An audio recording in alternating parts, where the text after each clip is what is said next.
latest news on high school, college, and pro sports in Louisiana, visit sportsnola.com. In addition to unique opinions from our team of area writers, check out Louisiana's best prep football scoreboard, sponsored by the All-State Sugar Bowl, and our first NBC video updates. It's all at sportsnola.com. Welcome back to Prep Recruiting Insider here at NOLA Motorsports Park in Avondale, Louisiana.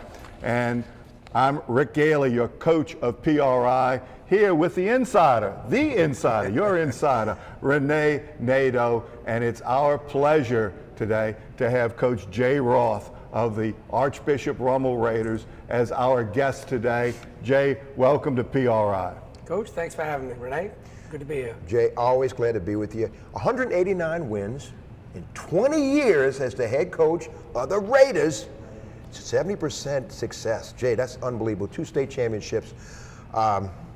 You know, when you look back on the path, Jay, that's got you where you are, I mean, it's so many things have happened, and it's I guess, has it been a high point, or I guess the trail never stops? Well, the last 2 years have definitely been a high point because, you know, I can never ever picture myself ever being in that situation. We've been in the last 2 years. You know, you coach and you try to win games, you try to win a district title, you try to advance in the playoffs, but what's happened last year has been really great. And it's been a fast 20 years, I tell you, a fast 20 years. And that's pretty rare in the Catholic League to have someone at Rummel for 20 consecutive years at any school in the Catholic League. Hell, they still have a brainwave after 20 years of being a head coach, but you still have the competitiveness and the fire and the will to prepare, don't you? I do, and I've had some great support. I mean, some coaches have been with me for 20 years, Eddie and Joey Bowe, Jackie Lard and Joey Bowe. And then, you know, you surround yourself with some good players, and we've been able to win a few games. So it has been successful, it has been fun. Jay, you kind of have a target on your back now. I mean, with this national ranking and the #1 big school in the state of Louisiana, you had some challenging games this year against Hornville in triple overtime, and you had a close one against Catholic. But as a coach, do you always want to win these 40-10 games, or sometimes those close ones kind of tell you a little bit about the character of your team, Jay, doesn't it? I'm going to tell you, you know, when you look at the schedule, you kind of boo-hoo a little bit. But to go into a game as a coach and have that feeling like you don't know if you can win or not, I'll take that any day over going into a game that I just want to get home because I know this is going to be bad.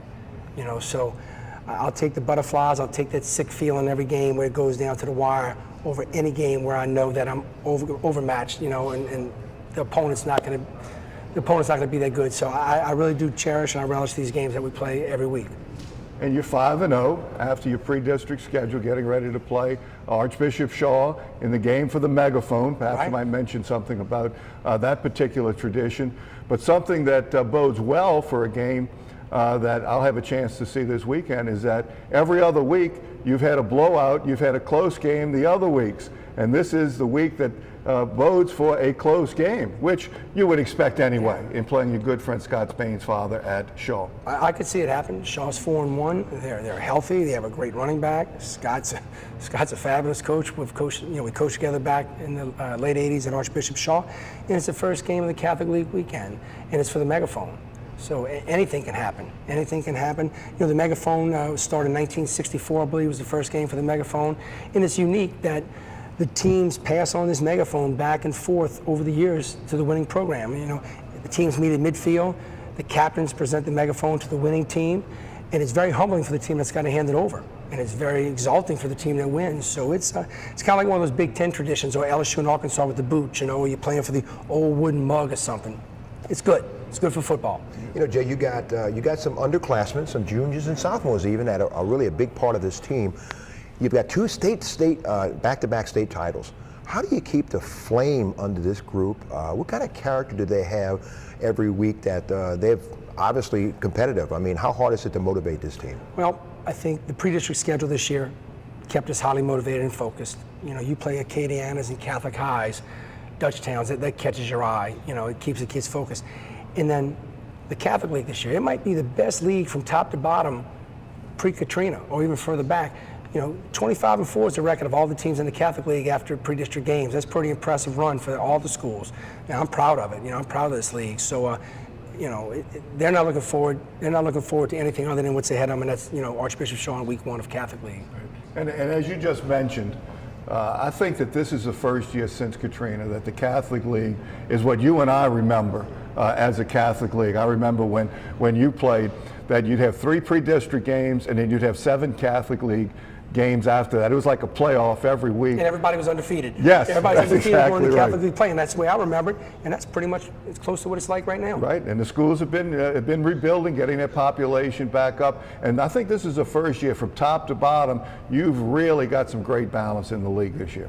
We do. I think week 1's going to tell us a lot. I mean, the matchup after what St. Aug did last week, beating John Curtis, the matchup with St. Aug and undefeated Brother Martin, and the rivalry, Jesuit and Holy Cross, then the East Bank, West Bank rivalry, and Shaw and Rummel. So I think a lot of things will play out week 1, but it's still a long season. Jay, you went undefeated as a quarterback in 1980, and you've led this team as a coach undefeated. What maybe has a little more significance? Either one mean more to you as a player or a coach? As a coach, because you know, I see these kids experience what I experienced as a player, and I think, you know, to win like that, and of course Coach Gately, you know, I'll throw this in. Coach Gately was my offensive backfield coach. He coached at Rummel High School, and he brought the wing T over. After we ran the I and the veer for 3 years, I was in 3 offenses in 3 years more or less, and he was a wing T disciple, and we went 10-0. You know, and it was a great feeling to go undefeated as a player. But experiencing it as a player, I know now I want the kids to experience it, what I did. Because I've asked some of the parents, I remember asking Pat Kennedy after you won the state championship 2 years ago, I said, if you'd have won a state championship, Pat, or what you're going through now with your 2 sons winning a state championship, which one would you enjoy the most? He says it's better as a parent. That's what you're going through. Better as a parent. And you know, Coach, to this day, I mean, I think to show you how important high school football is, I still can't watch anything about that playoff loss we had as a senior in high school at Rummel, because it just disappoints me still, because I never had that opportunity to advance. So that bothers me, and that was 30 years ago or whatever it was, Sure. you know. So I enjoy coaching the players and seeing them have success.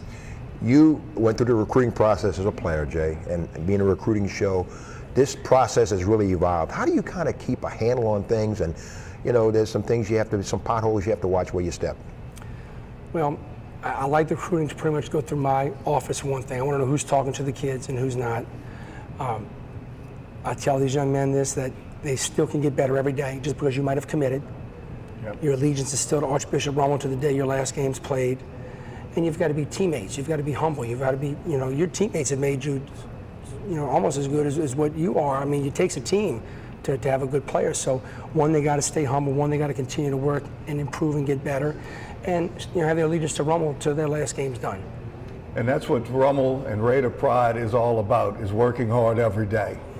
That's it. You can't take a day off at practice because somebody's going to catch up with you or somebody's going to get a head start on you. And these young men, you know, they come to Rummel and we try to educate them on the traditions of Rummel football, which is, you know, it's only 50 years, but it's been a pretty strong tradition. And I want to mention somebody that both you and I are very fond of, that you was one of your mentors, and that's Joe Clark. Oh, man, I love Coach Clark.